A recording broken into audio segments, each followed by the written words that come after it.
and we are so excited to have back my two beautiful friends, Isabel and Lacey. And if you guys have been following the Pebble, you know that they have been here with us before talking sustainability in sustainable ways. And by that, I mean that it's like a bad diet. You can start out really great and excited and bold, and you lose like 5 pounds in 2 weeks, but you didn't eat anything you enjoyed. So by the third week, you're over it. And by the fourth week, you've actually gained back more than you lost. Sometimes being sustainable can feel like that, right? So we have been discussing over the last couple of months ways to make it a real part of your life in small steps, the Pebble. And they're back today because we are going to talk composting. Now, before you hold your nose and go, oh my gosh, I'm not going to do that. There are ways to make this absolutely part of your life, even if you live in a little bitty apartment. And every little bit of food scrap that doesn't end up in the wasteland, especially held in a plastic bag, creating all those methane gases that I just learned about, is a huge win. So thank you, Isabel and Lacey, for joining us. And Lacey's my go-to environmental scientist, so I'm putting her on the spot and starting with her. But I love her. Hi, everyone. I am Lacey and I blog over at Teach Go Green. I'm super excited to talk about composting. I love composting, and kind of like Tracy was saying, it's so easy to do. It's a lot easier than we think. Um, and it's kind of trial and error. I don't know, Isabel, do you feel like it's easy? Um, we just started composting like within the last 2 months. But Mhm. so far it's easy because all I've done is put the scraps in. I do need to figure out like a way to stir it because I Mhm. have one of those big black, like a square one. It's not a Yeah. tumbler. But we also have chickens, so they get the majority of our scraps. So it's Oh, actually been nice. super easy, and the kids do it, so it's like it's amazing. Yeah. So I feel like I've had like different types of compost. So, in one place that we lived, we had a huge backyard. We were like renting with one of my best friends. It was a great time, but it was literally like a huge pile. We would just put everything in there, which was awesome and really easy, but it did attract um wildlife that I didn't really want to interact with. And so, when we moved, I was like, I'm not doing that again. So I literally got one of those like containers, those plastic containers, and my husband drilled holes in the bottom, and we used like the container as our compost. And so obviously we couldn't compost everything, but it worked fine. Like the holes allowed it to drain. And so that's what we did for a while until I finally bought one of those like tumblers that you can just roll and it turns it itself. And then Tracy, I feel like you have like another example of like a smaller compost, right? Yes, I am a newer composter too. And so I'm kind of excited. I actually learned this from my mother, who's a homeschool teacher now, was an elementary school teacher for years. And you can take the scraps, and if some of you have seen my video, I am really using, this is beside my sink. This is where we put the fresh for a few days to gather because it's right by the sink. So we're not tempted to do anything else with it, but put it right there. So I take it from there and then we put it in here with some soil. Now we have some eggs you can see that still need to be broken up, but we literally just roll this. And the kids actually enjoy rolling it. Nice. And we got this rubbery thing that's just, I think it's supposed to like clean bottles and such, Mhm. but it's a pretty good cruncher.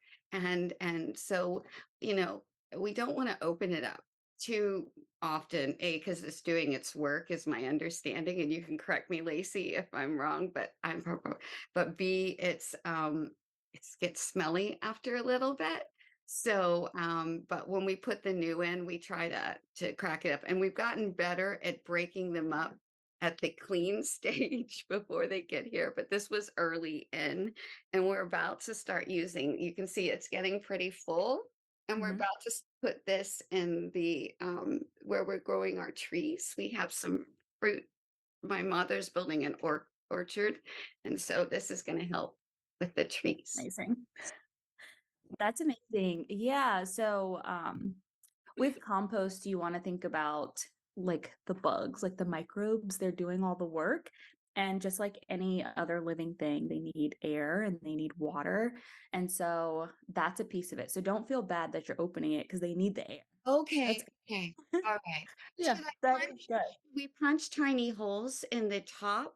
You can, that could help. So like when we did our bin, um, we had we put holes at the bottom to help with drainage. So you can if you want to. It's not 100% necessary. But opening every day helps because it's going to get new air. Okay, Mhm. good. See, this is why I want to have this conversation because, I heard from so and so heard, so and so, and, we're all doing our best, which is why Mhm. we're doing this.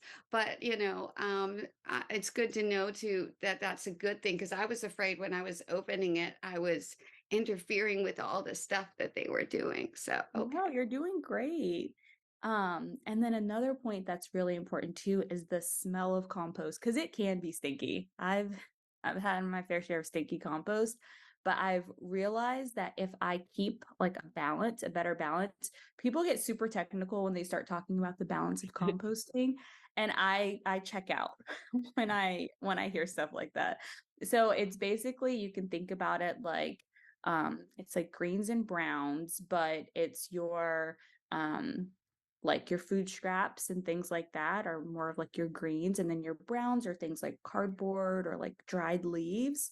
So I found that if my compost is really wet or really stinky, I need more browns because we have a lot of like the vegetable scraps, right? Like a lot of the greens. So sometimes we need to add extra browns so that because like my compost can get really mushy, and so the browns help like soak it up and make it like rich and not so slimy.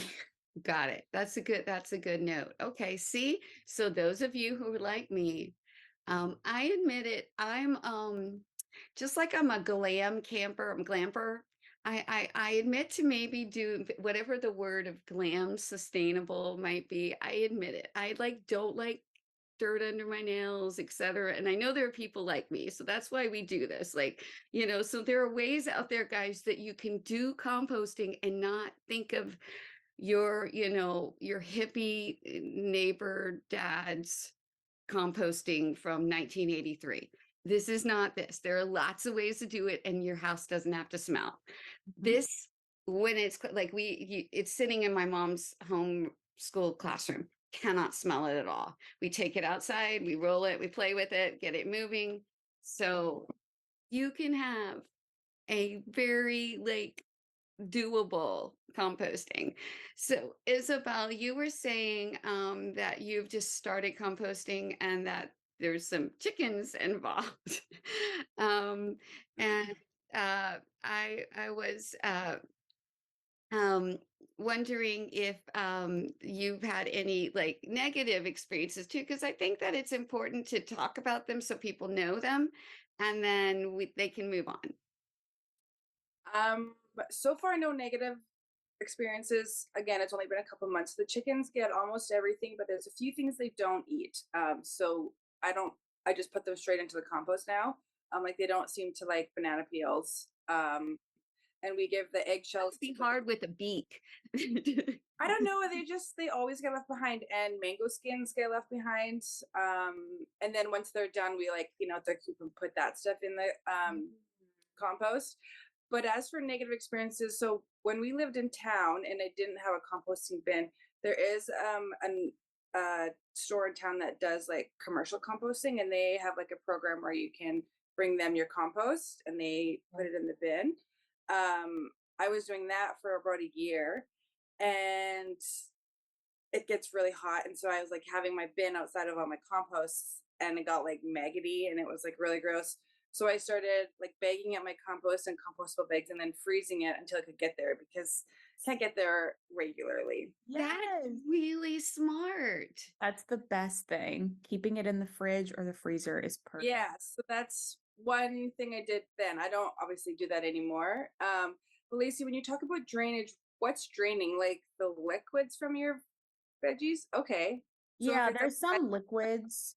Um, and then another thing is the water. So like my compost bin now that I have, it still drains a little bit. And that's because like the rainwater and stuff will still get in. There's still places that it gets in.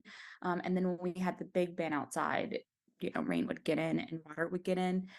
Depending on what your mixture is. So sometimes you'll have too many browns and you need more water to make it a little bit more wet.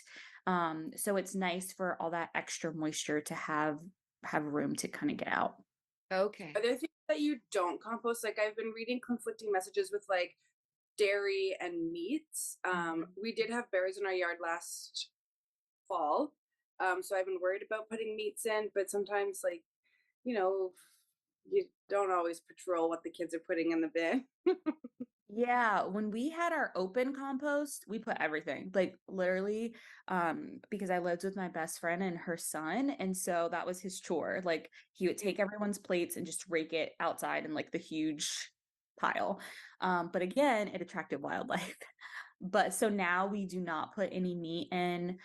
We don't put dairy either. That can definitely have an impact with spoiling and like the Okay. smell. So we don't put dairy, so no cheeses or milk or anything like that. Okay. In our compost. My husband, he's like wary of things that take longer to break down, Mm. but if you cut them up, so like those really tough skins of like different items, even eggshells, like breaking them up helps instead of putting them in whole because they're microbes, right? They're super small. So the smaller the items are, the easier it is for them. So when you have these bigger pieces, it just takes longer to break down.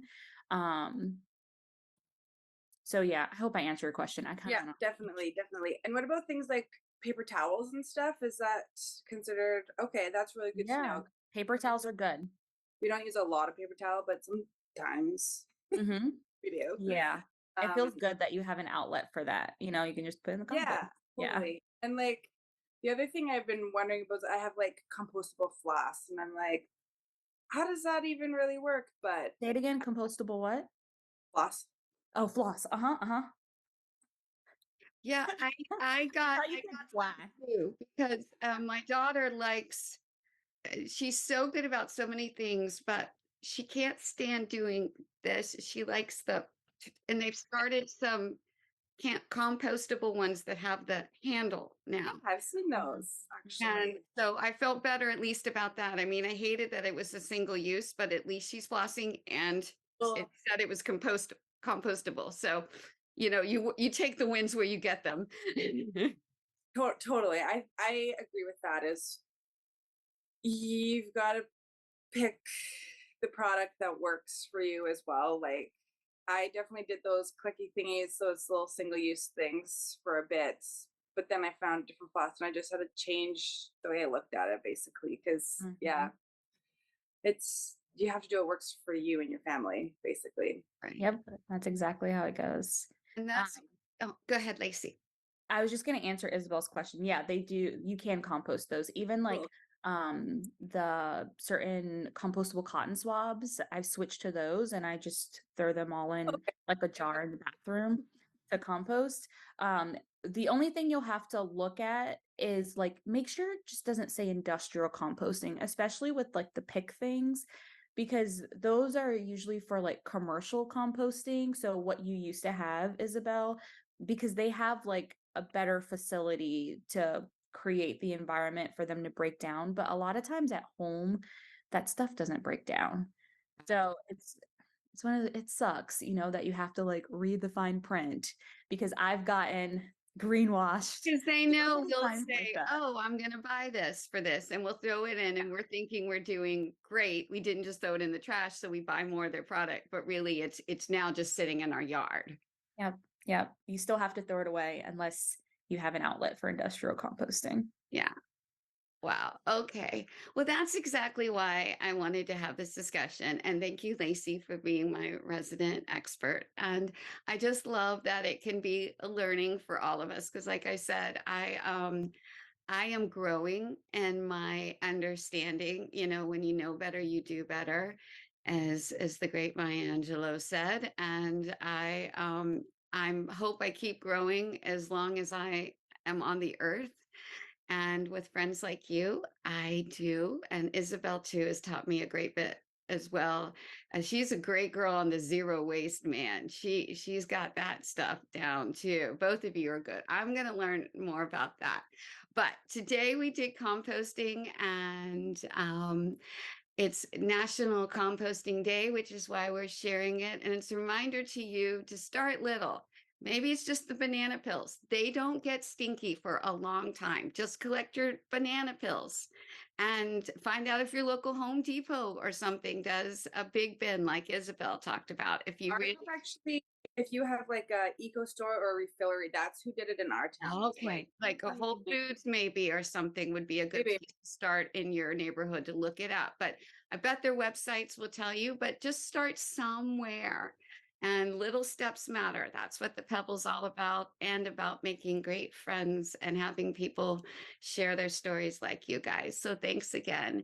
And you can find them at Isabel the Mama and Teach Go King. God, I can't talk. Teach Go Green, both .coms, right, guys? Mhm. Yeah, they have their own domains, and you should check them out. Also on Instagram, because they daily have great things that I have learned so much from. So thank you guys. I really appreciate it. Thanks for having us. Thank you. Absolutely. Absolutely.